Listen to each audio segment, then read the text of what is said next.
एक और new video पे बहुत बहुत स्वागत है गाइस। देखो ये जो वीडियो है ना बहुत ही इंटरेस्टिंग सा होगा, क्योंकि इस वीडियो में मैं एक कुछ ऐसे सवाल का आंसर देने की कोशिश करूंगा या फिर आपको मिलेगा जो आपको चाहिए। मतलब कहीं ना कहीं किसी भी एस्पिरेंट, किसी भी जॉब के एस्पिरेंट को चाहिए। स्पेशली इस वीडियो में मैं बात कर रहा हूँ असिस्टेंट लोकोपायलट टेक्नीशियन के बारे में कि देखो क्या सेल्फ स्टडी से एएलपीएन टेक्नीशियन नौकरी मिल सकती है। ये है इस वीडियो का टॉपिक। तुम्हें भी ये कभी ना कभी सोचने में आया कि आसपास उसका तो बहुत पैसा है, उसका वो बहुत रिच फैमिली से आते हैं, तो बहुत अच्छे अच्छे कोचिंग सेंटर गए हैं, तो ना जाने क्या क्या उनको मिला है।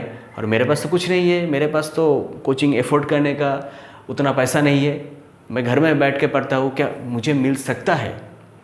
मुझे यूट्यूब चैनल में वीडियो के कमेंट्स में ऐसे बहुत सारे कैंडिडेट्स ये सवाल पूछते हैं कि भैया या फिर सर, मैं यूट्यूब चैनल देख के क्या पढ़ सकता हूँ, क्या मुझे नौकरी मिल सकती है? ये सवाल मुझे पूछते हैं। तो इसी सवाल का आंसर देने में इस वीडियो में बना रहा हूँ। और ये जो पॉइंट्स मैंने लिखा है ना, ऐसे ही चुटकी में नहीं लिखा, मैं बहुत सोच समझ के मेरा एक्सपीरियंस से मैं बनाया। तो देखो फर्स्ट ये आंसर जान लो कि बिना कोचिंग के नौकरी मिल सकती है कि नहीं। फर्स्ट इसका सबसे बड़े एग्जाम्पल मैं खुद हूँ, जिसका वीडियो तुम देख रहे हो। मैंने कोचिंग नहीं गया, मैं सेल्फ स्टडी किया, घर में बैठ, किसी भी ग्रुप स्टडी भी नहीं किया, घर में बैठ के पढ़ाई किया, मुझे नौकरी मिला और अभी नौकरी कर रहा हूँ। इसीलिए मेरा एक्सपीरियंस आपके साथ शेयर करूँगा। और आपके आसपास ऐसे हजारों बच्चे मिल जाएंगे, हजारों कैंडिडेट्स ऐसे मिल जाएंगे जिनको कोई कोचिंग नहीं, मतलब एक तो हो सकता है क्षमता नहीं था, और ये हो सकता है ऑप्शन, भाई ऑप्शन वो नहीं चुना, कोचिंग नहीं गया, सेल्फ स्टडी किया, खुद स्टडी करके नौकरी बड़े पोजीशन पे आरआरबी जेई हो सकते हैं, एएलपी टेक्नीशियन, या फिर स्टाफ सिलेक्शन में सीजीएल हो, एमटीएस हो, सीएचएसएल हो, किसी भी हो, आईबीपीएस हो, किसी भी जगह पर नौकरी कर रहे हैं सेल्फ स्टडी के दम पर। तो तुम्हें क्यों नहीं मिल सकता? 100% मिल सकता है। अगर मुझे मिल सकता है तो तुम्हें भी मिल सकता है, पर तुम्हें देखो ये सब कुछ फॉलो करना पड़ेगा। फर्स्ट पॉइंट क्या लिखा है देखो, डिफरेंस समझना पड़ेगा कि कोचिंग और सेल्फ स्टडी में क्या डिफरेंस है। कुछ डिफरेंस नहीं है, पर बहुत डिफरेंसेस है। नंबर 1 डिफरेंस बता रहा हूँ कि कोचिंग में एक रूल्स रेगुलेशन है कि जब तुम सोचो कि जब बैक डेट पे जाओ, जब तुम स्कूलिंग करते थे, कॉलेज छोड़ो, स्कूलिंग करते थे, स्कूल जाते थे और स्कूल से जब लौटते थे, वो जो बीच का टाइम था वो एक रेस्ट्रिक्शन में रहते थे तुम। एक रेस्ट्रिक्शन था कि ये बजे से इतना बजे तक क्लास होगा, ये टिफ़िन होगा, फिर ये होगा, टिफ़िन में तुम ये कर सकते हो, ये कर सकते हो। स्कूल में गए तो स्कूल से बाहर नहीं निकल सकते, स्कूल में गए तो ये तुम्हें फॉलो करना पड़ेगा। स्कूल के अंदर मतलब स्कूल में जितना बजे तक रहे फॉलो करना पड़ेगा। स्कूल से जो टारगेट दिया है, जो टास्क दिया है, घर में जाके वो पढ़ना पड़ेगा। एक सिस्टम, ये रूल्स रेगुलेशन जो कोचिंग सेंटर में, कोचिंग इंस्टीट्यूट में देते हैं, जहाँ जो कोचिंग में पढ़ने जाते हैं पैसा दे के, वो इंस्ट्रक्शन उनको फॉलो करना पड़ता है। अरे कोई स्कूल नहीं है, खुद ही वो सिस्टम फॉलो करते हैं, किसी को बोलना नहीं पड़ता है। पर सेल्फ स्टडी में, मतलब कोचिंग में तुम्हारा बॉस कोई और है, तुम्हारा टीचर जो इंस्ट्रक्शन तुम्हें देगा वो तुम्हें फॉलो करना पड़ेगा। इसके लिए तुम्हें दिमाग नहीं लगाना है। और सेल्फ स्टडी में खुद का बॉस खुद ही हो। बॉस खुद को इंस्ट्रक्शन देना खुद ही तुमको पड़ेगा, और वो इंस्ट्रक्शन फॉलो करना, वो रूल्स फॉलो करना खुद ही तुमको करना पड़ेगा। तो खुद को मारना खुद ही को पड़ेगा, खुद को बचाना खुद ही को पड़ेगा। तो फर्क ये है। सेकंड क्या है, ये सबसे मतलब बड़े डिफरेंसेस ये है कि कोचिंग में तुम्हें बनी बनाई स्टडी मटेरियल्स मिल जाएगा। कोचिंग से किसी भी चैप्टर वाइज हो, किसी भी सब्जेक्ट्स हो, मिल जाएगा, जो सेल्फ स्टडी में तुम्हें नहीं मिलता है। सेल्फ स्टडी में तुम्हें ये खुद बनाना पड़ेगा, स्टडी मटेरियल्स खुद को बनाना पड़ेगा, इसलिए एफर्ट तुम्हें ज़्यादा देना पड़ता है सेल्फ स्टडी में, स्टडी मटेरियल्स के पीछे, जो कोचिंग में नहीं पड़ता है। कोचिंग में बनी बनाई पैसा दो, जेरॉक्स लो, ये करो, पढ़ो। और आज के डेट में स्टडी मटेरियल्स के लिए बहुत सारे वेबसाइट मारो, फ्री में डाउनलोड करो, प्रिंट आउट करो, ख़त्म। राइट। तो सेल्फ स्टडी। अच्छा, थर्ड क्या है, ये कोई डिफरेंसेस नहीं है। सब सोचते हैं कि कोचिंग में अच्छा अच्छा टीचर है तो वो ये ऐसे ऐसे सिखाए तो सब कुछ मुझे मिल जाएगा, घर में किससे सीखे। देखो सीखने के लिए बॉस आज के डेट में रिसोर्सेज की कोई प्रॉब्लम नहीं है। इंटरनेट जब से सस्ता हुआ है इंडिया में, जियो आने के बाद इतना सारा यूट्यूब चैनल है, इतना सारा रिसोर्सेज तुम्हें यूट्यूब में गूगल में मिल जाएगा। सर्च करो गूगल में, यूट्यूब में देखो, हर टीचर का बड़े बड़े अच्छा अच्छा टीचर गूगल यूट्यूब में पढ़ाते हैं आज के डेट में। किसी भी चैनल तुम उठा लो, हर पॉइंट वाइज। क्या ये परसेंटेज नहीं समझ पा रहे हो, मारो परसेंटेज, हजारों टीचर का अच्छा अच्छा लेक्चर तुम्हें मिल जाएगा। पर तो सीखने के लिए कोचिंग जाना कोई ज़रूरत नहीं है। तो ये है डिफरेंसेस, राइट। तो टारगेट एंड डेडिकेशन। देखो टारगेट, पहले तो हमें टारगेट फिक्स करना पड़ेगा। तुम इस बार 2023 हो, जहाँ जब भी हो, जब ये नौकरी निकल रहा है तो तुम वो नौकरी पाना चाहते हो, येस और नो, येस और नो, येस और नो, येस और नो, येस और नो। अगर येस है, if your answer is yes, then do the next points, then focus the next point. Dedication. देखो डेडिकेशन एक मतलब सुनने में बहुत ही इजी लगता है, पर डेडिकेशन ऐसे नहीं आता है। डेडिकेशन के लिए ध्यान के लिए ध्यान करना पड़ता है, तपस्या करना पड़ता है। पहले मुनि ऋषियाँ पहाड़ में जाकर तपस्या करते थे। तो इसके लिए ध्यान मतलब ऐसा नहीं है तुम ऐसे करते ऐसा रहो। ध्यान मतलब किसी भी चीज़ को डेडिकेशन के साथ, कंसंट्रेशन के साथ समझ रहे हो कि नहीं, वो काम कर रहे हो कि नहीं, ऐसा ही है डेडिकेशन, ऐसे ही है तपस्या, राइट। तो ये तुम्हें ठीक से देना पड़ेगा। डेडिकेशन तुम्हारा 100% चाहिए होगा। अगर तुम्हारा मम्मी पापा बोले कि अभी पढ़ाई करो, तो सोचो कि गलती तुम में है, तुम डेडिकेशन 100% तुम नहीं दे पा रहे हो। अगर तुम्हारा मम्मी पापा, गार्जियन, जो कोई भी हो, अगर तुम्हें बोलता है पढ़ने के लिए, तो तुम समझ लेना भाई प्रॉब्लम है, चेंज करना पड़ेगा। जब से तुम्हें खुद का किक खुद को मिलेगा पढ़ने के लिए, सुबह सुबह पढ़ने, मतलब इसके लिए तुम्हें ठीक से नींद नहीं आएगा, तो समझ लेना डेडिकेशन लेवल तुम्हारा हाई हो गया, 100% के करीब हो गया, तब तुम तो बस लाइन में आ गए। देन तुम देखो फॉलो करो next point, routine, daily routine follow करो। डेली रूटीन बनाओ, एक रूटीन बनाओ कि सुबह मुझे 6 बजे या 6:30 बजे, जब भी अब तुम चाहो, अगर अर्ली मॉर्निंग तुम्हें उठना पसंद है तो अर्ली मॉर्निंग रूटीन बनाओ, 4-5 बजे रूटीन बनाओ। अगर तुम्हें अर्ली मॉर्निंग उठना नहीं पसंद है, जैसे मुझे लेट नाइट पसंद था तो मैं लेट नाइट जगता था, तो लेट नाइट तक रूटीन बनाओ कि फास्ट इतने बजे उठ के 1 घंटा ये करूँगा, फिर 15 मिनट का ब्रेक लूँगा, फिर 2 घंटे ये करूँगा, फिर 10 मिनट का ब्रेक लूँगा, फिर शाम वो दोपहर का टाइम हो जाएगा, फिर खाने जाऊँगा, ये सब कुछ करने जाऊँगा, फिर करने के बाद थोड़ा रेस्ट करूँगा, फिर पढ़ूँगा। ये सब करते रहो। अगर तुम ट्यूशन ही करवाते हो, मतलब मैं जैसे कि मैं बहुत साल 12 साल के आसपास मैं ट्यूशन ही करवाया, मेरा बहुत कोचिंग था। कोचिंग मतलब क्या, ऐसा बहुत बड़ा कोचिंग नहीं, मैं बच्चों को पढ़ाता था, हाई सेकेंडरी बच्चों को पढ़ाता था। तो मैं इसीलिए मुझे हफ्ते में कुछ डेट ऐसा रखना होता था कि सुबह इस दिन 2 घंटे पढ़ाने जाऊंगा, तो मुझे मतलब सेल्फ स्टडी के लिए टाइम नहीं मिलेगा, तो आके मैं पढ़ूंगा। तो ऐसा छोड़ के तुम पढ़ाना रूल्स बनाओ, रूल्स फॉलो करो, राइट। देन क्या है, सेल्फ आइसोलेशन। देखो सेल्फ आइसोलेशन बहुत इंपॉर्टेंट है, क्योंकि सेल्फ आइसोलेट नहीं करोगे ना तो तुम वो उस लेवल तक डेडिकेशन के उस लेवल तक तुम पहुंच ही नहीं पाओगे। क्योंकि दुनिया भर के सारे कुछ तुम जानने जाओगे, दुनिया भर के सारे लोगों से मिलते जाओगे, तो हर कुछ बात होगा, ये बात होगा, वो बात होगा, गॉसिप होगा, PNPC होगा, तो उसमें तुम पढ़ जाओगे, तो तुम्हें वो सब हमेशा दिमाग में चलता जाएगा, तो तुम डेडिकेशन तुम नहीं कर पाओगे। इसीलिए तुम्हें 100% आइसोलेट करना है, 100% नहीं, एटलीस्ट 90% आइसोलेट करना है। अगर तुम्हें मार्केट जाना है तो ये सब करना है, फैमिली के लिए तुम अकेले हो तो वो सब करो, पर उसमें से जल्दी जितना हो सके घर वापस आ जाओ। अगर घर में और दूसरा कोई है तो बोलो कि मैं अभी थोड़ा सीरियसली पढ़ रहा हूँ, तो उनको करने के लिए बोल दो, ठीक है। तो ये है नोट्स बनाना, सेल्फ नोट्स बनाना। जैसे पहले मैंने बताया कि इसमें तुम्हें खुद का स्टडी मटेरियल खुद बनाना पड़ेगा, नोट्स बनाना पड़ेगा। देखो नोट्स बहुत इंपॉर्टेंट है, क्योंकि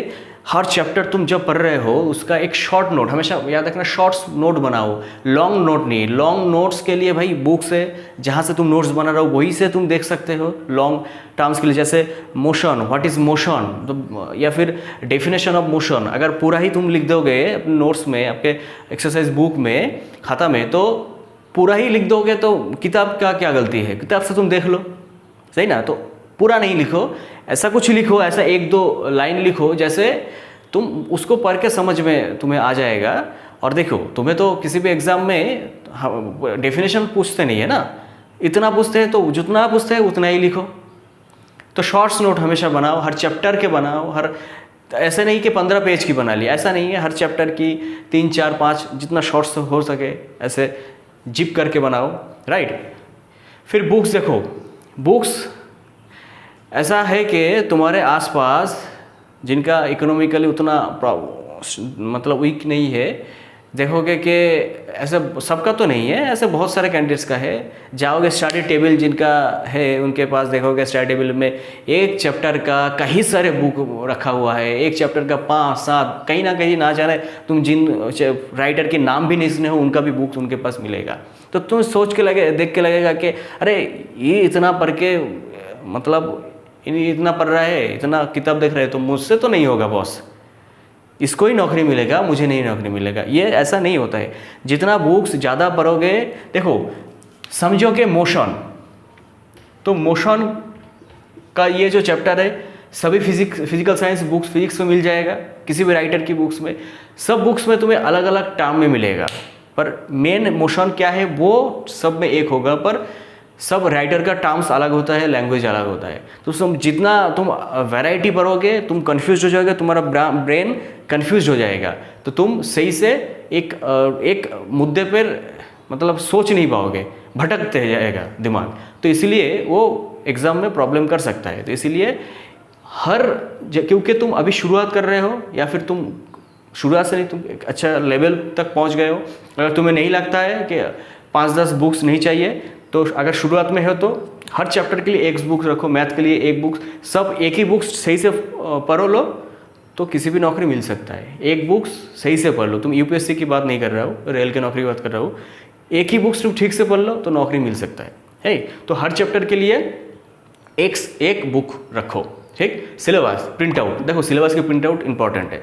क्या करते हो, सब ऐसे ही करते हैं कि पीडीएफ डाउनलोड कर लिया, या फिर वेबसाइट में तो पढ़ा ही है, तुम्हें पता है क्या वेबसाइट में तो है ही, क्या डाउनलोड करना है, या फिर प्रिंट आउट डाउनलोड भी कर लिया, पीडीएफ तो मोबाइल में है ही यार, उसमें से सिलेबस देखना है। ऐसा नहीं चलता है बॉस। तुम क्योंकि कोचिंग नहीं जा रहे हो तो सिलेबस ख़त्म करने का ये जो ड्यूटी है ये तुम्हारे ऊपर ही है। तो तुम्हें सिलेबस खुद को प्रिंट करना होगा, प्रिंट करके अपने पास रखना होगा, अपने आगे रखना होगा जहाँ पर तुम पढ़ रहे हो। वो सिलेबस देख के ही तुम्हें पढ़ना पड़ेगा। एएलपी टेक्नीशियन में जो सिलेबस है, सीबीटी ऑन में, सीबीटी 2 में, मेरा बहुत सारे इसके ऊपर वीडियो है, जाके प्लेलिस्ट में देख सकते हो। सिलेबस का मैं बताया, प्रिंट आउट करो, प्रिंट आउट करके जो कंप्लीट हुआ है उसको टिक करते जाओ, ऐसे टिक करते जाओ, ये कंप्लीट हुआ टिक करते जाओ, ये कंप्लीट हुआ टिक करते जाओ, चैप्टर को टिक करते जाओ। जिसमें लगा कि इसमें थोड़ा प्रॉब्लम है, रेड मार्कर से ऐसा कहीं भी एक मार्क दे दो कि बाद में पता चले कि इसको थोड़ा कम समझा, तो यूट्यूब गूगल करके इसको ठीक से समझ लेते हैं। तो ये करते हो। प्रिंट आउट इंपॉर्टेंट है, प्रिंट आउट करके सिलेबस देख के ही सही से पढ़ो।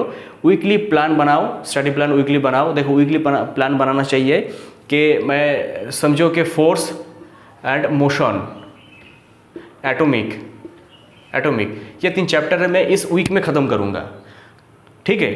पर वीकली स्टडी प्लान बनाया, अगर ये इस वीक में ये ख़त्म करूँगा, अगर तुम कर नहीं पाए, इसके 70% 80% भी हम कंप्लीट कर लिए तो ये बहुत बड़ी बात है। नेक्स्ट वीक में ये भी हो जाएगा, नेक्स्ट वीक में धीरे धीरे इंप्रूव करते ही जाओगे। अगर ये फिर भी हमेशा गोल शॉर्ट बनाओ, लॉन्ग टर्म में गोल मत बनाओ। लॉन्ग टर्म में गोल एक ही है, एलपी टेक्नीशियन किसी भी जॉब पानी है, पर शॉर्ट टर्म में गोल ये है कि वीकली प्लान बनाओ। वीकली अगर इसको ही लगता है इसको तोड़ फोड़ दो 2-3 दिन, क्योंकि हर चैप्टर में बहुत सारे पॉइंट्स होता है, पॉइंट्स अलग अलग करके 2-3 दिन का प्लान बनाओ। जो छोटी छोटी प्लान है वो फिल करते जाओ। तो देखो, तो एक बाल्टी पानी के लिए बूंद बूंद पानी भी चाहिए। तो बूंद बूंद करते फिल करते जाओ, देखोगे एक टाइम पर सिलेबस सब खत्म हो जाएगा।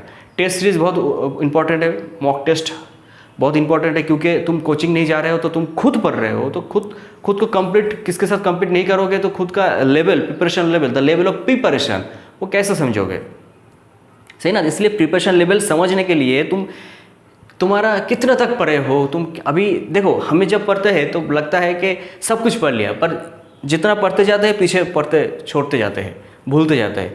तो इसलिए mock test is very important. तो मॉक टेस्ट देते रहो, हर चैप्टर ख़त्म कर रहे हो इस मॉक टेस्ट के लिए, टेस्ट सीरीज के लिए, क्योंकि आज रेलवे में सब ऑनलाइन चलता है। तो मैं प्रेफर करता हूँ टेक्स्टबुक.com जो है उससे 150 200 रुपये 300 रुपये के आसपास कुछ होगा, एक ALP टेक्नीशियन या किसी भी हो, इसका एक टेस्ट सीरीज़ टेस्ट पे खरीद लो, सेट खरीद लो, उसमें से बहुत सारे टेस्ट सीरीज़ मिल जाएगा, वो करते जाओ, वीकली एक करते जाओ। और चैप्टर वाइज अगर मिलता है कहीं से, या मिलता है, मैंने खुद देखा है, चैप्टर वाइज हर चैप्टर ख़त्म कर रहे हो, मॉक टेस्ट दे रहे हो। बुक्स उठा सकते हो, इसके ऊपर बुक्स भी बहुत सारे हैं, तो ये भी उठाओ, चैप्टर वाइज पढ़ते जाओ, मॉक टेस्ट देते जाओ, मॉक टेस्ट देते जाओ। मॉक टेस्ट नहीं करेंगे, मॉक टेस्ट अगर नहीं दोगे ना, जैसे कोचिंग में 50 बच्चे 100 बच्चे एक साथ मॉक टेस्ट दिया तो किसी का नंबर, सबका नंबर पता चलेगा, तो अपना लेवल पता चलता है। इसमें मॉक टेस्ट देते जाओ। फिर ओल्ड क्वेश्चन पेपर देखो, ओल्ड क्वेश्चन पेपर उठाओ, ये मैंडेटरी है, क्योंकि तुम्हें अगर जो एग्ज़ाम दे रहे हो LP टेक्नीशियन, क्वेश्चन पैटर्न के बारे में पता ही नहीं है तो क्या दोगे ना। तो पुराना क्वेश्चन उठाओ, गूगल करो old question RRB LP technician के ऊपर, तो बहुत सारे वेबसाइट है, मिल जाएगा, डाउनलोड करो, उसको देखो किस टाइप से क्वेश्चंस आते हैं, क्या आते हैं, उसको पढ़ो, उस टाइप से ही किसी भी दूसरा जो टेस्ट सीरीज है उस टाइप से ही जो पैटर्न है, क्वेश्चन पैटर्न फॉलो करते हैं, वो मॉडल सेट प्रैक्टिस करो, हो जाएगा test. Old question paper practice complete करना इम्पोर्टेंट है। ये तो गया डूज, ये सब करना होगा। और डोंट्स में कुछ पॉइंट्स है, जो पॉइंट्स किसी को बुरा भी लग सकता है, किसी को अच्छा भी लग सकता है, ये अपने हाथ में है। देखो, time waste on social media या फिर कॉन्वर्सेशन मत करो। सोशल मीडिया से बाहर मैं निकलने के लिए नहीं बोल रहा हूँ, क्योंकि आज के डेट में सोशल मीडिया सबके लिए चाहिए होता है, थोड़ा एंटरटेनमेंट के लिए। पर इतना भी एंटरटेनमेंट, रील्स देखते गए, रील्स देखते ही गए पूरा दिन, कब टाइम चला बीता टाइम पता नहीं चला। तो ऐसा नहीं है, माइंड फ्रेश के लिए करो, पर एक लिमिटेशन में रखो, ठीक है। यूट्यूब तो तुम्हें यूट्यूब में तो फॉलो करना ही होगा, क्योंकि सेल्फ स्टडी कर रहे हो, तो यूट्यूब से ही तुम्हें बहुत कुछ सीखने के लिए मिलेगा। कॉन्वर्सेशन फ़ोन में बहुत सारे लोगों से इतना बात मत करो, जितना हो सके उतना कम बात करो, इसमें बहुत टाइम चल जाते हैं, और जितना लोगों से बात करोगे उतना ही माइंड डाइवर्ट होते जाएगा। पॉलिटिकल डिबेट ये बहुत ही गंदी चीज़ है। ये नेता मुझे अच्छा लगता है, वो नेता मुझे अच्छा नहीं लगता, ये पार्टी मुझे अच्छा लगता है, वो पार्टी मुझे अच्छा लगता है।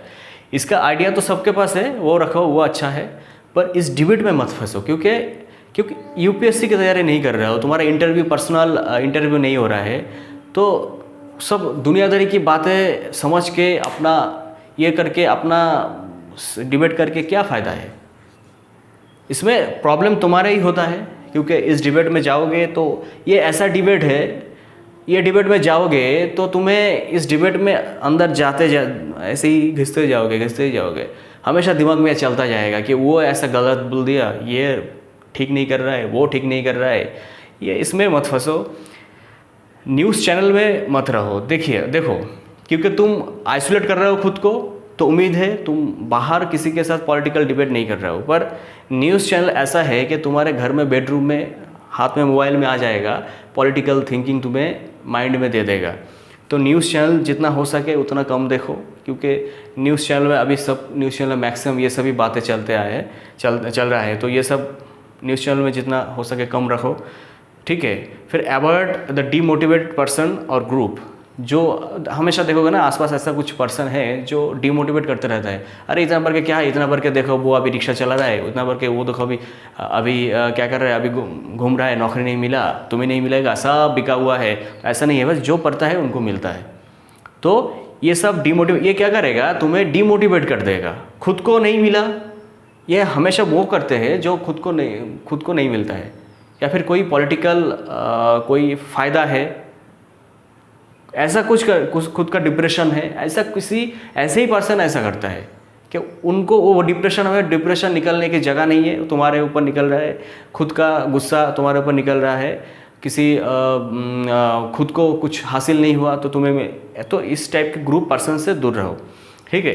Don't participate in illegal meeting और प्रोटेस्ट। आज की डेट में ये सब बढ़ते ही जाता है, तो ये सब मत करो, किसी भी इलीगल प्रोटेस्ट उसमें मत फंसो, क्योंकि देखो जब पार्टिसिपेट किया तुम्हें लगता है हाँ इसमें जाना चाहिए, आग है ये, आग में ये मतलब खून खौल रहा है, तो तुम जाओगे, क्या होगा, जाने में अच्छा लगता है, पर कल पता चलेगा कि इसमें एडमिनिस्ट्रेशन इसके अगेंस्ट में एक्शन ले रहा है, जो पार्टिसिपेट किया है उसको पकड़ रहा है, उसके खिलाफ एक्शन ले रहा है, तो तुम्हें फंसाएगा।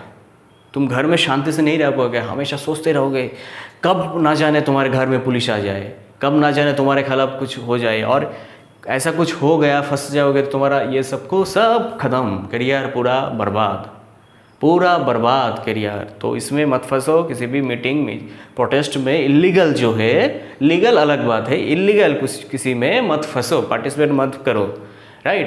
तो ये सब रहा। और लास्ट में एक बात बोले, जो सेल्फ स्टडी कर रहा है जिसमें से मैक्सिमम